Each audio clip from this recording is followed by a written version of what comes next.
Poirier. Celui qui ferme la marche à bord de la voiture, numéro 1, Pierre Hébert. On surveille le départ à la sortie de la courbe numéro 4. C'est entre les mains de Jean-Nicolas Garot, le numéro 53. On allume les verres, on roule.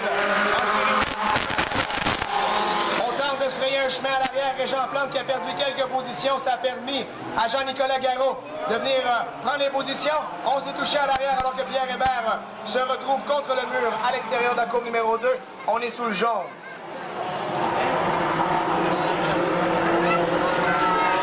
On a vu rapidement, là, on semblait se faire prendre un peu à la sortie de la courbe numéro 2. On a eu l'effet d'accordéon et quelques voitures se sont touchées.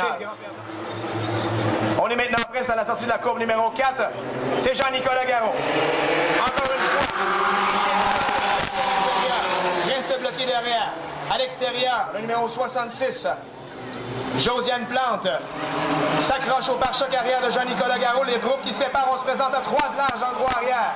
Celui qui est le dessus, c'est Poirier, côte à côte avec Régent Plante, le numéro 14. Gabriel Richer, la patine. Ça le ralentit. Richer semble avoir des difficultés avec sa voiture. On devra travailler les ajustements. On aura du travail à faire du côté de l'équipe Gazon Vert à vie. Quand même reste accroché en 4e position. Tente d'aller voir maintenant à l'extérieur s'il y a quelque chose là pour lui. Mais on a manque de vent sur la voiture qui chasse dangereusement.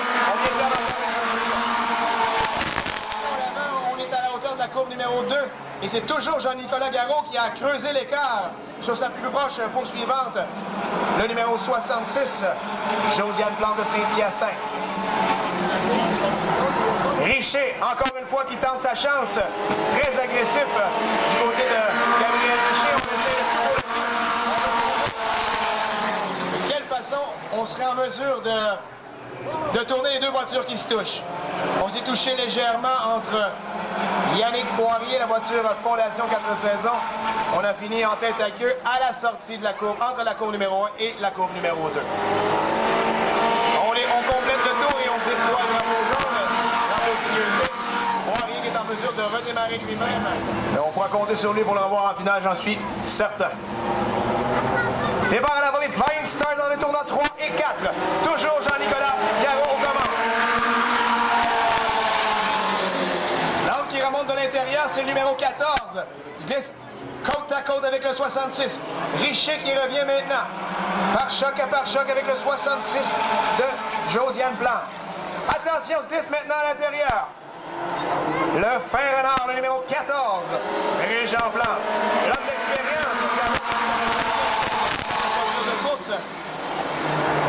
Encore une fois, la voiture qui chasse dangereusement sous virage de la voiture numéro 10. On va travailler fort du côté de Richer. Il vient quand même prendre la position. On n'a pas encore baissé les bras.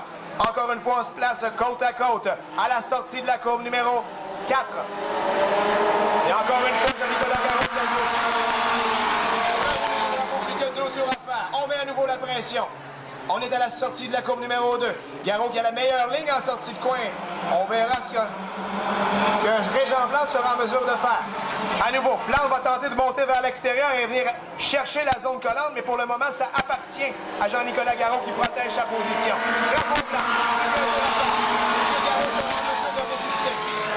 Plante qui revient encore une fois. On joue de prudence, les deux hommes qui se respectent.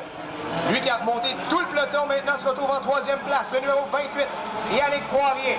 Voilà Régent Plante qui s'est placé maintenant en position favorable. Sera-t-il en mesure de compléter l'épreuve? Au dernier tour, celui qui remporte la première qualification de numéro 14. Régent Plante. 2e, le 53, Jean-Nicolas Garot. Et finalement, 3e marche sur le podium suite à une superbe remontée. Le numéro 28, Yannick